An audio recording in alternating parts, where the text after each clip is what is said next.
داستانی که امروز واسهتون تعریف میکنم توی یکی از روستاهای فرانسه اتفاق افتاده. اتفاقی که یک منطقه رو به وحشت انداخت.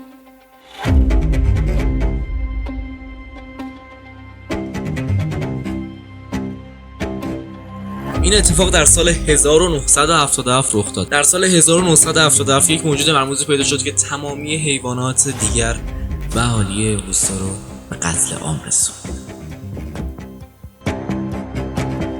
حیوانات در گوشه و خیابان‌های اطراف روستا پیدا می‌شدن. مردم روستا شب‌ها اصلاً از خونه‌شون بیرون نمی‌اومدن و در پنجره خونه‌شون رو کامل قفل می‌کردن. سگ‌های ولگرد و گرگا شب‌ها به صورت وحشتناکی فرار می‌کردن و داد می‌زدن.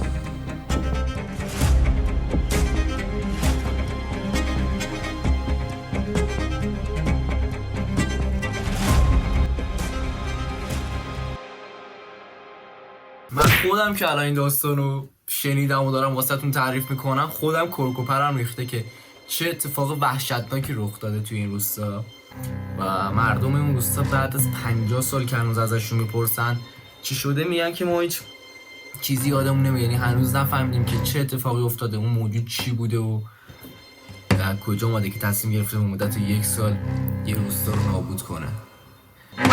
موجودی که حالا بعدا پی بردم بهش اینه شبیه یک خرسی بوده که حالا خیلی گنده تر بوده اینا، ولی این روستا که هنوز اسمشو نفهمیدم یک روستای ممنوع از سلام توی فرانسه که اصلا حق ورود به اونجا رو نداری.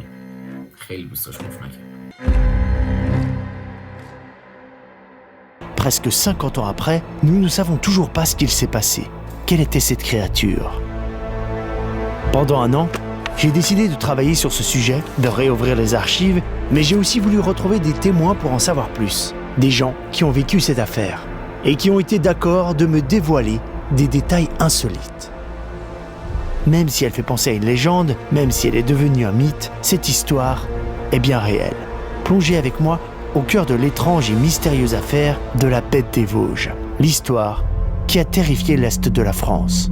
Les Vosges se souviennent des frayeurs des années 70. Les cœurs de la bête, je ne sors plus la nuit. Cette bête, qui existe, les gendarmes le confirment, qui est impressionnante par sa taille, on a retrouvé ses traces. De fortes chances de fatal. C'est plusieurs chiens errants qui se promènent et qui agressent les animaux. La bête des Vosges va-t-elle faire une concurrence déloyale à celle du Gévaudan?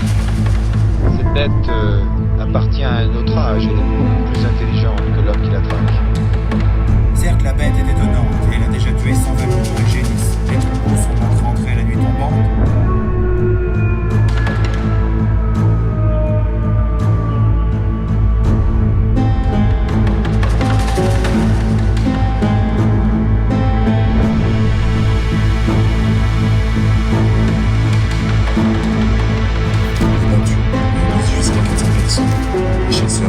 Cette bête a réussi ce que bien peu d'animaux d'hommes parviennent à faire, devenir un mythe, créer une légende alors qu'elle est encore vivante.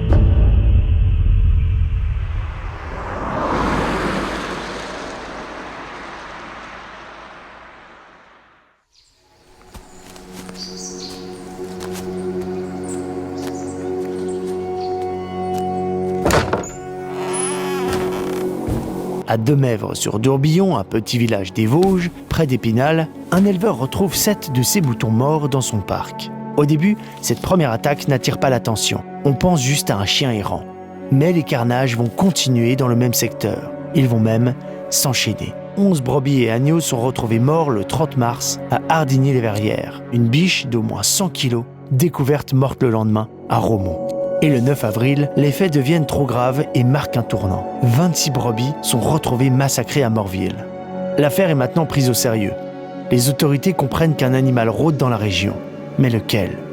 Qui est cette bête qui s'acharne autant sur le bétail et les animaux sauvages? On en parle de plus en plus dans la région. Et on commence à l'appeler la bête. Les rumeurs se partagent. Est-ce qu'on aurait affaire à un loup enragé, un hybride, un dingo échappé d'un zoo, un lion, un chien, un lynx, ou quelque chose de plus fou, une créature fantastique.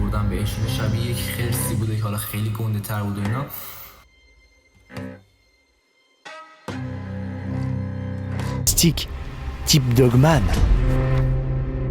Cette histoire من dans les خودم تو Vosges nous اینترنت هم rappelle celle خیلی de la دنبالش bête du گشتم ولی Gévaudan, خب la célèbre affaire que la France a منتخبی vécue au پیدا نکردم. Moyen-Âge. این De la جوریه même که manière, une bête a وارد terrorisé روستا le شده pays و du داره همه چی Gévaudan-Lozère. نابود Mais می‌کنه. surtout, la bête du Gévaudan a tué des centaines de personnes. Et si cette bête des Vosges s'attaquait aux enfants et aux promeneurs? Il y a une psychose très importante dans les villages. من بازم بررسی زیادی انجام دادم ولی اینکه بخوام بفهمم اون موجود چی بوده که توی اون سال اومده به اون روستا و روستا رو کلا نابود کرده. یه کاری کرده کلا هر کسی توی اون روستا بوده جمع کرده، یعنی دومشو گاشه رو کولش و رفته از اونجا. خیلی چیز کردم که بتونم بفهمم اون چیه ولی خب اصلا متوجه نشدم اون چیه، نتونستم بفهمم. یکی از رفیقام که حالا تونست بره فرانسه و اصلا ایرانی نیست، همون رفیقم که دیوید که توی چند تا ویدیو قبلی هم بهمون کمک کرده و رفت و حالا به بررسی کرد، حالا یه سری ویدیوهایی برای ما فرستاد که ما ببینیم چیه ویدیو، یعنی چه چیزی دستگیرش شده، اون ویدیوهایی واقعا به دردمون میخوره یا نمیخوره. یه روز عادی دیوید بهم زنگ زد گفتش من میخوام یه پرونده خیلی جالبی رو برم و ازش دیدن کنم، میخوام واسه ویدیوهاش بفرستم. منم گفتم که آره چرا که نه، حواسم فرستاد.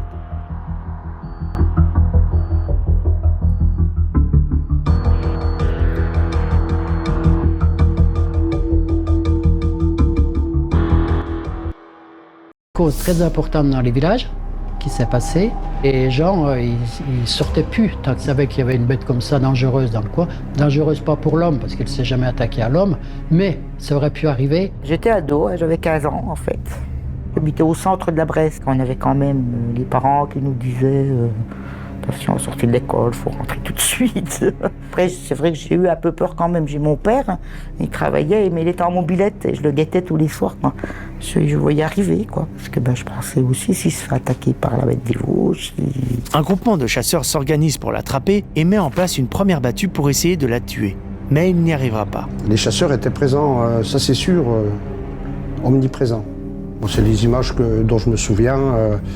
Voilà, ils montraient les battues, enfin voilà, les gendarmes, les chasseurs, des groupes, 15, 20, et puis hop, on fait tel secteur, par rapport aux dernières bêtes qui avaient été égorgées, voilà, bon, à peu près. Des nuits de garde, j'en ai fait au moins 5 ou 6, hein. Bon, après, on était quand même une vingtaine de chasseurs à l'époque. La bête avait toujours un coup d'avance sur nous, quoi, parce que pendant un certain temps, il n'y avait plus rien, il ne se passait plus rien, donc les gardes s'arrêtaient, et puis tout d'un coup, il y avait une attaque dans le secteur. Alors on recommençait, et seulement on arrivait toujours le jour d'après, quoi. On était toujours en retard, quoi. C'était quand même une période un peu particulière. J'avais 25 ans à l'époque, et je me souviens que nous, en forêt, en travaillant dans la forêt, il y avait des gens qui venaient vous voir. On avait passé des hurluberlus avec des fusils, mais avec une artillerie terrible, qui venaient vous demander si on n'avait pas vu la bête. Il y a eu beaucoup de battues, 26 au total, rassemblant 1800 personnes. Parfois, les participants étaient vraiment très proches du but. Ils ont aperçu la bête plusieurs fois, et ils lui ont même tiré dessus. Mais ils l'ont toujours raté. Dans la plaine des Vosges, ils ont tiré, je sais pas, ils étaient 50 chasseurs à tirer. Avec parfois un regard franchement dénigrant envers les habitants de la région.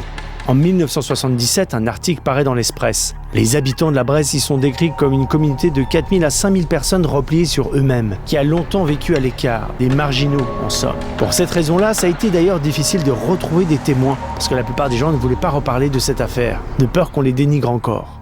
Et pendant tout ce temps, vous en doutez, le massacre continue. Une génisse à Gicourt sur Durbillon le 21 avril, en partie dévorée. Un poulain à Recourt le 27. L'abdomen est ouvert, ses intestins répandus entre ses cuisses.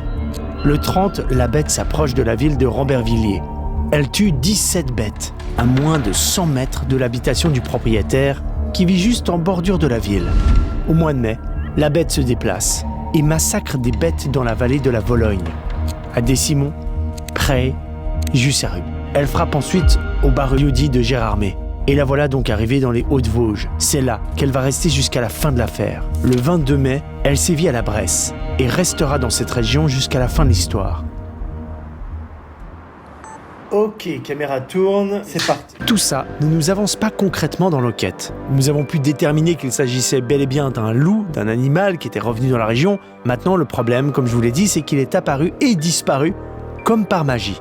Le 13 novembre 77, c'est le jour du plus lourd massacre. Le plus grand troupeau de la région, 1000 moutons, descend des chaumes vers sa bergerie. Alors que le berger se repose un peu, proche du col Grosse-Pierre, la bête attaque et tue 37 de ses moutons. Mais c'est pas tout. Une centaine d'autres meurent parce qu'ils se perdent. À la mi-novembre, après sa grosse attaque, la bête disparaît avec l'arrivée de la neige. Plus rien. Plus aucune victime. Heureusement. Mais la créature est partie. Et avec elle, elle emporte les secrets de son identité. Elle est apparue et elle a disparu comme par magie. On aperçoit ses traces en janvier et en février 78, mais c'est tout. Fin de l'histoire. Elle a disparu en novembre, et voilà. Après, on m'a dit qu'elle aurait été tuée à Cornimont en février, on m'a dit ci, on m'a dit ça. Moi, je dis bien, on m'a dit. Avec le « on » qui peut dire oui, qui peut dire non. Est-ce qu'elle a été éliminée par certains qui, avec tout le raffut qu'il y a pu y avoir, n'ont pas voulu se faire connaître c'est une des hypothèses aussi. Ou alors, elle a disparu d'elle-même vers d'autres contrées. Mais vous ne le savez pas. Ah non, du tout. En tant que maire, vous n'avez pas la réponse à tester. Ah, du tout. On peut se dire, justement, les administrations, les maires, ils doivent savoir ce qu'avec la gendarmerie, les sergents de louveterie, tout ça. Vous n'avez pas d'infos. Hein. Non, on est tous démunis, on n'est pas plus malins que d'autres. Cette bête nous laissera juste une histoire incroyable qui a marqué, dans tous les sens du terme, la région et la France.